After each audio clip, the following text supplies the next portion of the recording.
Glyndebourne's rehearsal rooms have been home to all the greats: Luciano Pavarotti, Janet Baker, Renee Fleming, Birgit Nilsson. This summer they welcome a brand new cast who breathe new life into a festival classic, Michael Grandage's much-loved 5-star production of Mozart's The Marriage of Figaro, back on the Glyndebourne stage for the first time in 5 years. I'm Alexandra Coghlan, Glyndebourne's opera content specialist, and I'm here to explore a piece that has been a key part of the festival's history since the very beginning, back in 1934. Figaro marks the first collaboration between Mozart and librettist Lorenzo da Ponte. Together they'd create the greatest works of the composer's career, some would say of the whole repertoire, including Così fan tutte and Don Giovanni. It was a partnership of equals, a relationship that challenged each to create opera that was a truer, more vivid and natural reflection of human life and character than ever before.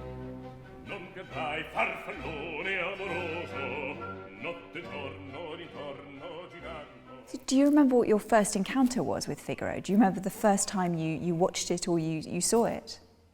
I saw Peter Hall's version with Glyndebourne, years and years ago, and I was a student at RADA, and I was taken by someone. I mean, Glyndebourne blew my mind, but so did The Marriage of Figaro, and it was in the old opera house. The entire audience in the small house at Glyndebourne were focused on this gem of both performance and also of being. And, I think what it did do for me then, and I think could do for anybody since, is that you realize that opera is not just about singing. It's not just about the music, but about the theatrical power of the performer too, and the personality of the performer too, and of course by a director who enhances and celebrates the personality of the performer, which is very like in the theatre. So it's a lesson worth noting time after time. I think we get really hung up talking about opera on artifice and convention and tradition, and everything is happening within a sort of predetermined format. But when I'm watching Figaro, I don't see any of that. I'm just watching real life. How does Mozart achieve that? He pinions the fact of human nature. He just takes a situation and doesn't elevate it morally. He just investigates it and excavates it and takes us through the excavation to a sort of promised land of essence. And I don't think anyone else does that, actually.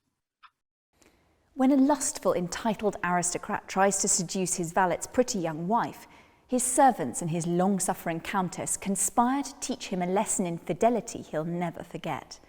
Plots are hatched, disguises donned, secrets revealed, and the life of a quiet country house is turned upside down over the course of one mad day. A revolutionary comedy in every sense, Mozart and da Ponte's adaptation of Pierre Beaumarchais' notorious 1778 play about warring masters and servants takes a topical satire and broadens it out into a deeply human drama.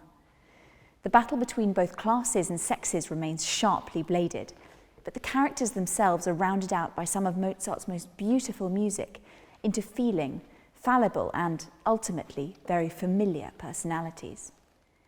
Celebrated director Michael Grandage picks up on the energy of an opera from an age of revolution, keeping the original Spanish setting, but moving the action forwards into the swinging 70s and the final days of the crumbling Franco regime. There's colour and character in Christopher Oram's lavish sets and costumes, but also a sense of an old order clinging helplessly to power in a fast-changing world. What is it like singing Mozart in a house that is so synonymous with him? Oh, it's a dream. It's absolutely a dream. It's so nice because the size of the theater in Glyndebourne is just ideal. And you don't have to worry about anything except making music and developing a character and just playing your role. You don't have to worry about being heard over the orchestra. And it feels like you're in this little bubble when you're inside singing Mozart in Glyndebourne, and it's just fantastic.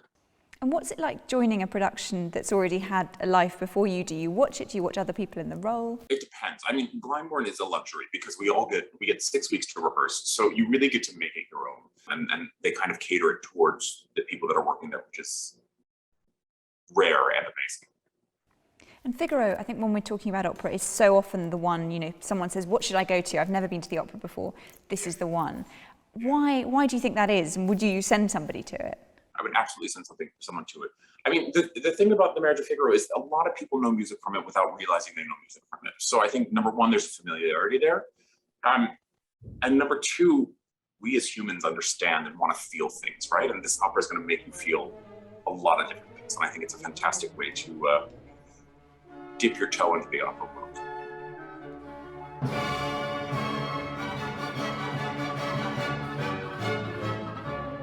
The irrepressible overture sets the tone for all to come. Fizzing with life, energy darting off in all directions in the scurrying strings, it captures the teeming life of this busy household and its scheming inhabitants. But while plots and intrigues drive the drama, it's emotion, love especially, that's the engine of this score. Capturing all the puppyish energy and tumultuous passion of teenage infatuation, Cherubino's breathless non so più is as giddy and irrepressible as a love song gets.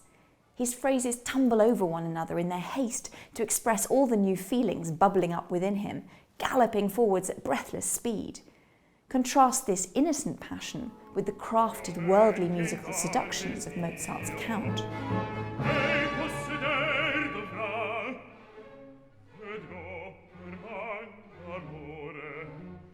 But no moment is more heartbreakingly raw than the Countess's aria Dove Sono. A stormy minor key might have been the obvious choice to express the sorrow of this scorned wife, but Mozart instead chooses sunny C major, a key whose simplicity and innocent optimism cuts cruelly against the speaker's doubts, giving a sense of smiling through tears. A solo oboe offers a plangent echo and support to the Countess's long vocal lines, whose serene surface and melodic dignity conceals a tempest of unspoken emotion.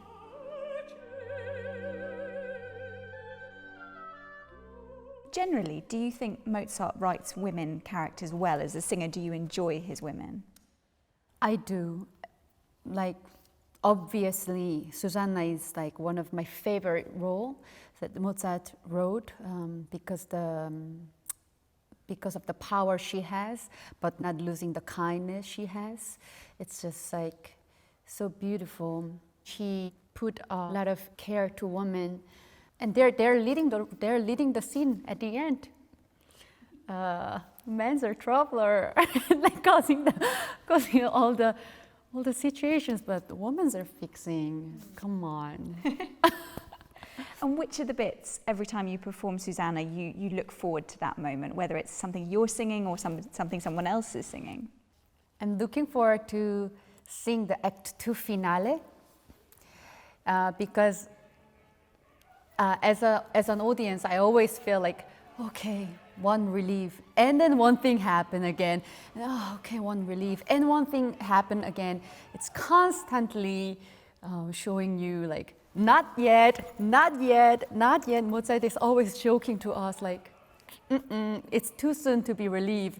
And I always feel like the theater started to resonance with like huge amount of like atmosphere, and that always gives me a lot of like goosebumps.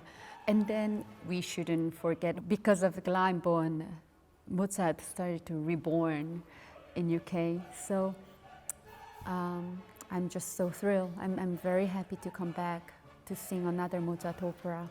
Hopefully I can come back for Don Giovanni in the future again. Yes, you want the whole trilogy, Da don't you? Punte by Mozart. Bass baritone Brandon Siddell and soprano Hira Haesang Park returned to Glyndebourne to lead an international cast in this third festival revival of Michael Grandage's production as Figaro and his beloved Susanna. Amanda Woodbury makes her company debut as the Countess, with Germán Olvera as the Count and Emily Pogorelk as Cherubino. Conductors Giancarlo Andretta and Nicholas Carter will share the run. We hope very much that you can join us this summer for this sparkling staging of a Glyndebourne classic, a romantic comedy with sharp political teeth set to one of opera's most irresistible scores.